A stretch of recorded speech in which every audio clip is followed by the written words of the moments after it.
Gamarjova Sakarcho. Okay, that means hello. So next time I see a Gamarjova. In general, polar bears are associated with cold and ice because of their cold habitat, and we are used to seeing those white giants in icy Arctic.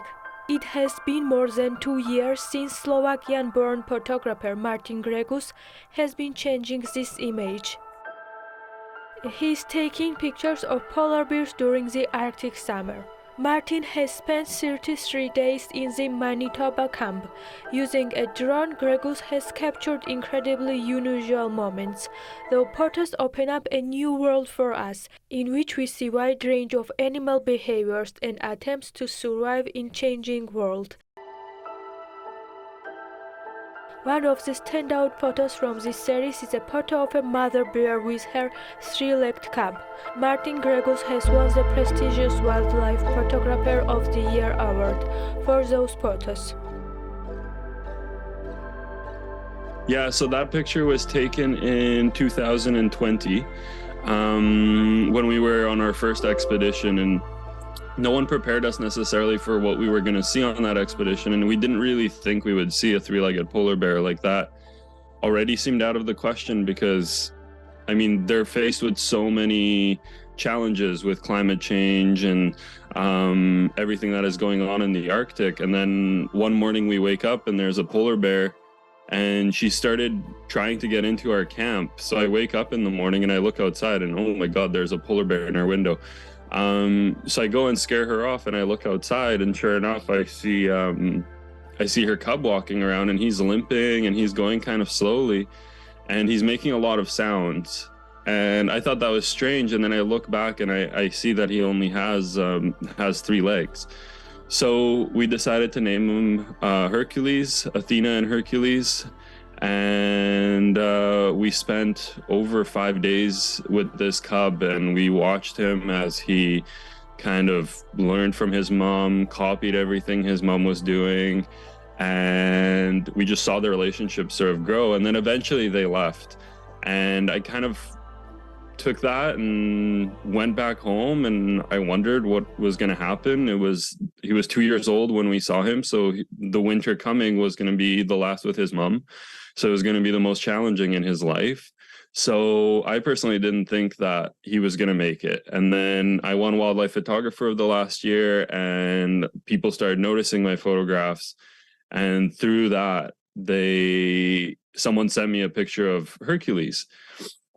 And I was just in awe. I was just like, wow, this is unbelievable. Because you always wonder if the polar bears you see are polar bears that other people are seeing, if you're seeing them again the next year and things like that. You always wonder.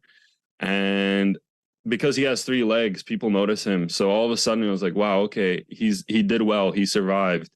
And actually 2 days ago, I got a post I posted a picture of Hercules, and someone replied saying, you should watch this. And again, it was a link to him this year. So he survived another winter, and he seems healthy and big and growing. And yeah, that was amazing. I mean, You know, everyone is photographing them in the winter, but you have started photographing in summer. So tell us the story, and how did you started it? Story for that started in 2015. My dad and I went to the Arctic together, and it was in the summertime. Before that, I was already in the Arctic, and I saw everything in snow and whatnot, but I didn't see polar bears. And then we saw polar bears in summertime, and we said, this is something magical. This is something different. This is something we're not really used to seeing. You know, all these photographers, all these tourists, everyone leaves during the summertime. And because they leave, we sort of lack this knowledge of what the polar bears do, especially in the Canadian Arctic or around the Hudson Bay, or we used to. It got a lot better since then. But back then it was like, you know, everyone left, and because everyone left, people just assume that the polar bears almost don't exist. I feel like we live in this world now where, you know, if we're not there to see it, we're like, well, it's not happening. But that doesn't mean that, right? Like, these polar bears, they continue living even as people leave. So we went up to the Arctic, and the idea was, let's document them in flowers. Like, the idea was always flowers. It was never really polar bears in the summer. It was always polar bears in flowers, but the flowers never bloomed in 2020. So we were faced with, you know, this experience that was supposed to be one thing, and it turned out to be something completely different, something equally as magical. I feel super calm around them, and that I think translates to the pictures. The way they changed our lives, they continue to change everybody else's, and without even knowing it.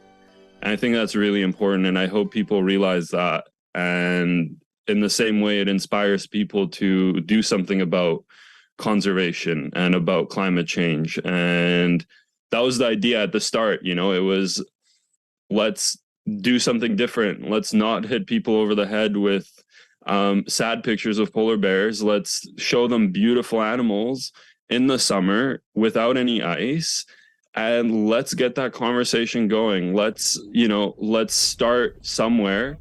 And people are a lot more inspired to protect something, I think, that they have a relationship to. That's why we named every one of them. That's why we did everything we did. And so far, it's created something incredibly beautiful.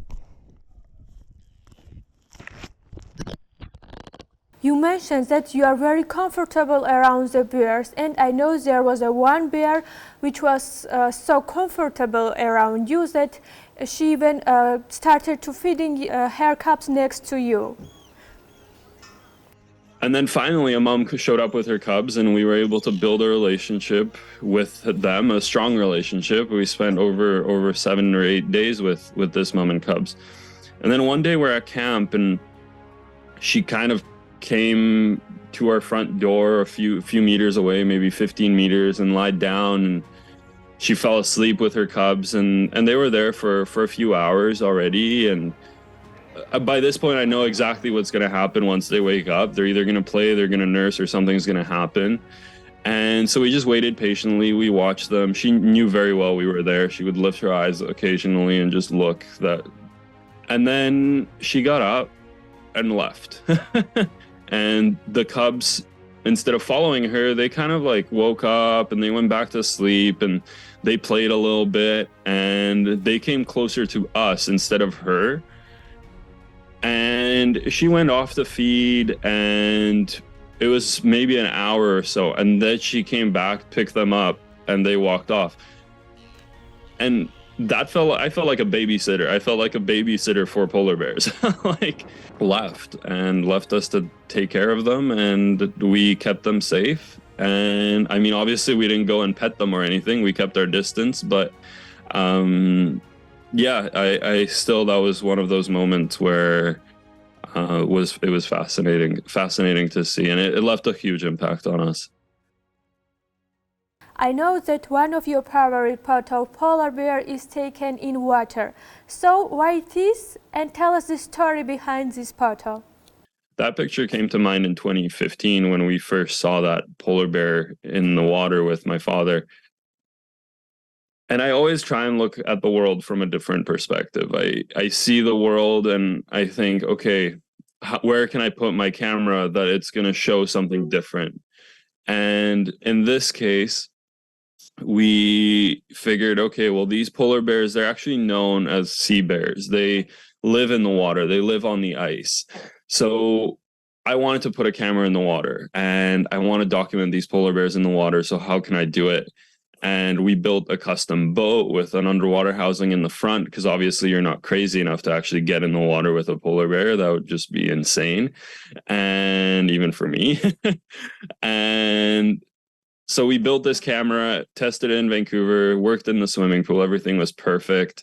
Took it to the Arctic. Everything worked perfect. Put it on the ocean. It broke, and it didn't work out. So I was faced with this, 7 years in the making. I really wanted to get this picture. I had maybe 20 minutes now to get it. Yeah, I mean, 7 years in the making coming down to 2 minutes. That's just photography. In a nutshell. So it was crazy. The adrenaline was pumping for sure, because you're that close. Photographer Martin Gregus grew up in a family of artists. He has been working with his photographer father from a young age and won his first photography award at the age of 11. Although he travels a lot and photographs both people and animals, he has a special connection with the Arctic and polar bears.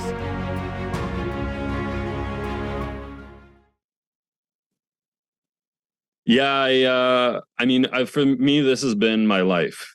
I don't know anything else but photography and film. Like I live and breathe it every single day. I have ever since I was this tall. I started when I was 8 years old. I learned everything from my dad. He's was a well-known photographer in Slovakia, and so I learned everything from him. And then moving to Canada, the natural world is everywhere. Not so much anymore, unfortunately, but the animals are still here. They're just hiding. And you're faced around it every single day. And I would go out and I would document first people and cities and all of these things. And I still do that.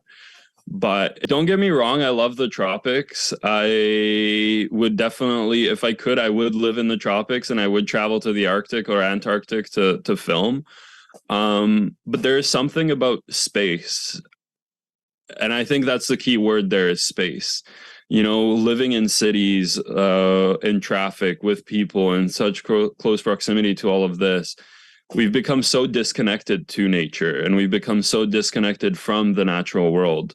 When people are animals, nature is where we came from. And by living in this environment, in this completely unnatural environment, we've become so disconnected.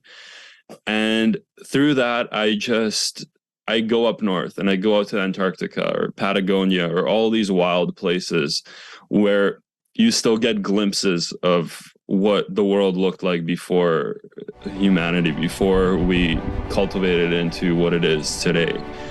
And you get those glimpses and you get to be around places where there aren't any people, and you grow reliant on the natural world. You grow reliant on yourself, on your team, on the animals, and you just build such a different relationship with everything. And I think that just keeps drawing me back. You know, the Arctic for those reasons. Antarctica is an unbelievable place. A friend of mine once described it as the one place in the world where you go and you think you shouldn't be there. And that's exactly it. You go there and you think, I should not be here because this place is too pure and too beautiful for any people to be in. Thank you, Martin. It was really amazing to talk to you about your amazing photography. Okay. Take care. Thank you so much.